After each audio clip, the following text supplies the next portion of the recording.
Inter college fake fire NOC సర్టిఫికేట్లపై Hydraa inter board దర్యాప్తును వేగవంతం చేసింది. 142 కాలేజీల సర్టిఫికేట్స్ ను పరిశీలిస్తే 52 కాలేజీలకు సంబంధించిన ఫైర్ ఎన్ఓసీలు నకిలీవిగా గుర్తించారు. మాజీ ప్రస్తుత ఉన్నతాధికారుల పేర్లతో నకిలీ ఫైర్ ఎన్ఓసీలు సమర్పించినట్టు తెలుస్తోంది. ఫైర్ ఎన్ఓసీతో పాటు స్ట్రక్చరల్ స్టెబిలిటీ, శానిటేషన్ సర్టిఫికేట్లపై కూడా నిఘా పెట్టారు. ఫేర్ సర్టిఫికేట్లపై పూర్తి సమన్వయం కోసం నోడల్ అధికారిని నియమించింది ఇంటర్ బోర్డు.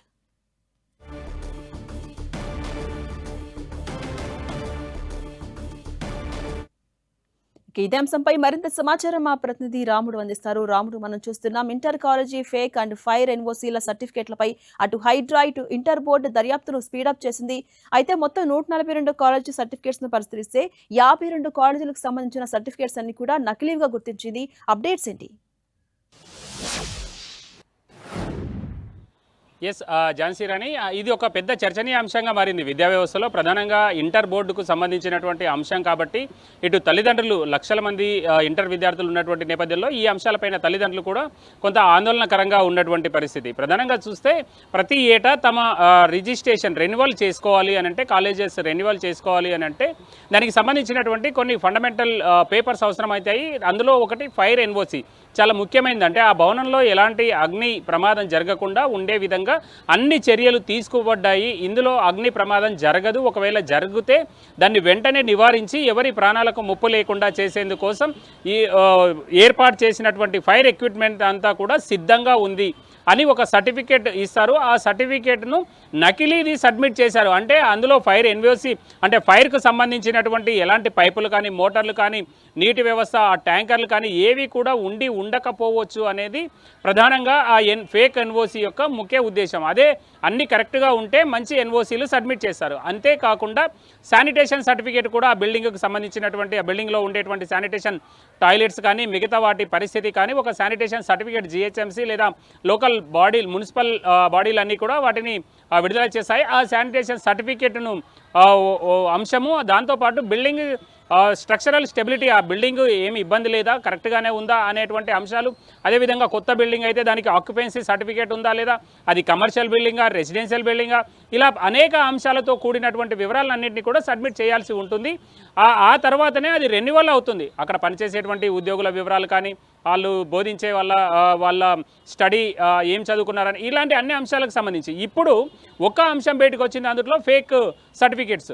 ఇప్పుడు మెల్లమెల్లగా అన్ని అంశాలపైన కూడా ఇంటర్ బోర్డు ఫోకస్ చేసింది. ఇచ్చినటువంటి అన్ని ధృవపత్రాలను ఏవైతే ఉన్నాయో ప్రతి దానిని కూడా ఆయా విభాగాలకు సంబంధించి, ఇప్పుడు శానిటేషన్ సర్టిఫికేట్ అంటే దానికి సంబంధించి జిహెచ్ఎంసీలో ఉండేటువంటి అధికారులు విడుదల చేస్తారు. అదేవిధంగా స్ట్రక్చరల్ స్టెబిలిటీ అంటే టౌన్ ప్లానింగ్కు సంబంధించినటువంటి ఇంజనీర్లు విడుదల చేస్తారు. లేదంటే థర్డ్ పార్టీ ఏజెన్సీలు ఉంటాయి, ఆ ఏజెన్సీలు ఇస్తాయి. ఇప్పుడు ఫైర్ ఎన్ఓసికి సంబంధించి 5 ఫ్లోర్ల కంటే పెద్దగా ఉంటే ఫైర్ డీజీ ఇస్తారు, అంతకంటే తక్కువగా ఉంటే హైడ్రా వాళ్ళు ఇస్తారు. అయితే ఈ అన్నింటిపైన సమగ్రంగా విచారణ చేయాలనేది ఇంటర్ బోర్డు ఫిక్స్ అయింది. ఆ ఇంటర్ బోర్డు అందుకు అనుగుణంగా ఒక నోడల్ ఆఫీసర్ను నియమించడం జరిగింది. ఈ సర్టిఫికేట్స్ అన్నింటినీ హైడ్రాతో కంపైల్ చేయాలి అనేటువంటి అంశంలో మొదట్లో ఫైర్ ఎన్ఓసీల పైన.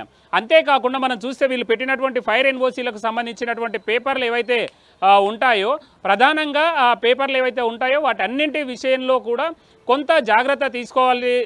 వాటిని చెక్ చేసేటువంటి అంశంలో చాలా అంశాలు బయటకు వచ్చాయి. అందులో ఒక ముఖ్యమైన అంశం ఏంటంటే గతంలో పనిచేసినటువంటి అధికారులకు సంబంధించినటువంటి వాటిని కూడా ఫోర్జరీ చేసినట్టుగా అధికారులు చెప్తున్నారు. అంటే వాళ్ళ పరిశీలనలు తెలిసినట్టుగా చెప్తున్నారు. అందులో ముఖ్యమైనటువంటిది ఫైర్ డీజీగా పనిచేసినటువంటి నాగిరెడ్డికి సంబంధించినటువంటి సంతకాన్ని ఫోర్జరీ చేసినట్టు చెప్తున్నారు. అంతకుముందు డిఆర్ఎఫ్ అంటే ఇప్పుడు హైడ్రాలో భాగం అయిపోయింది, అది ఈవీడిఎం జిహెచ్ఎంసీలో ఉండేది. అందులో పనిచేసినటువంటి డైరెక్టర్గా పనిచేశారు, అడిషనల్ కమిషనర్గా పనిచేశారు ప్రకాష్ రెడ్డి అని, ఆయన ఐపీఎస్, ఆయన సంతకాన్ని ఫోర్జరీ చేసినట్టుగా తెలుస్తుంది. అంతేకాకుండా జిహెచ్ఎంసీకి ప్రజెంట్ దీంతో ఎలాంటి సంబంధం లేదు ఈ ఫైర్ ఎన్ఓసీకి సంబంధించి. ఆ ఫైర్ ఎన్ఓసీ ఆర్వి కర్ణన్, ప్రస్తుత కమిషనర్ ఆర్వి కర్ణన్, గత కమిషనర్ ఇలంబర్తి, వీళ్ళ పేర్లతో ఉండేటువంటి పేపర్స్ ఈ ఏడాది సబ్మిట్ చేసినట్టుగా అధికారులు గుర్తించారు. ఈ అన్నింటిపైన సమగ్రంగా విచారణ చేయనున్నారు. అంటే వీటిని ఫోటోషాప్లో మార్పు చేసి ఆ పేపర్లను సబ్మిట్ చేశారా, లేదంటే నిజంగానే ఎవరైనా కల్ప్రిట్గా ఉండి ఈ విధమైనటువంటి పేపర్లను సృష్టించి వాటిని ఇస్తున్నారా, లేదంటే ఇటు జిహెచ్ఎంసీలో కానీ డిఆర్ఎఫ్లో కానీ లేదంటే ఎడ్యుకేషన్ డిపార్ట్మెంట్లో ఎవరైనా ఒకరో ఇద్దరో వ్యక్తులు వీటిని అన్నింటినీ క్రియేట్ చేసి ఇస్తున్నారనేది మాత్రం ఒక చర్చనీయాంశంగా మారింది. కాలేజీ యాజమాన్యాలు కొంతమంది మీడియాతో మాట్లాడుతూ చెప్తున్నారు, ఎవరైతే వాళ్ళు సూచించారో వాళ్ళు వచ్చారు, చెక్ చేశారు, వాళ్ళే సర్టిఫికేట్ ఇచ్చారు, మాకేం సంబంధం, ఎందుకు అన్నీ కరెక్ట్గా పెట్టుకొని వాళ్ళ సంతకాలను ఫోర్జరీ చేయాల్సినటువంటి అవసరం మాకేమొచ్చింది, ఫోర్జరీ పేపర్లను మేము ఎందుకు పెడతామనేది ఇంటర్ కాలేజీల యొక్క యజమానులు చెప్తున్నటువంటి పరిస్థితి. కాబట్టి ఈ అన్ని అంశాలపైన ఒక క్లారిటీ రావాల్సినటువంటి అవసరం ఉంది. ప్రధానంగా ఈ అంశాలపైనే ఇటు ఇంటర్ బోర్డు అదేవిధంగా హైడ్రా ప్రత్యేకంగా ఫోకస్ చేశాయి. పోలీస్ స్టేషన్లో ఫిర్యాదు అయింది, పోలీస్ స్టేషన్లో ఎఫ్ఐఆర్ నమోదైంది. కాబట్టి ఆ అధికారులు కూడా పూర్తి స్థాయిలో వివరాలు రాబట్టేటువంటి పద్ధతిలో వాళ్ళు కూడా చూస్తున్నారు. వీలైనంత త్వరగా అసలు దీని వెనకాల ఉండేటువంటి కల్ప్రిట్ ఎవరు అనేటువంటి అంశాలను త్వరలో కనుగొనేందుకు అధికారులు అయితే ప్లాన్ చేశారు.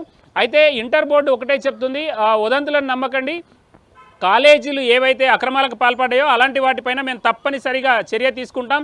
మేము ఏవైతే రెన్యువల్ చేశామో ఆ రెన్యువల్ చేసినటువంటి కాలేజీల లిస్టు మా వెబ్సైట్లో ఉంది. ఆ కాలేజీలలోనే పిల్లలను చేర్చండి. రెన్యువల్ చేయనటువంటి కాలేజీల విషయం కానీ గుర్తింపు లేనటువంటి కాలేజీల విషయంలో కానీ కొంత జాగ్రత్తగా ఉండాలనేది ఇంటర్ బోర్డు అధికారులు తల్లిదండ్రులకు సూచిస్తున్నారు. ఝాన్సీ రాణి. రైట్, థ్యాంక్ యూ రాముడు.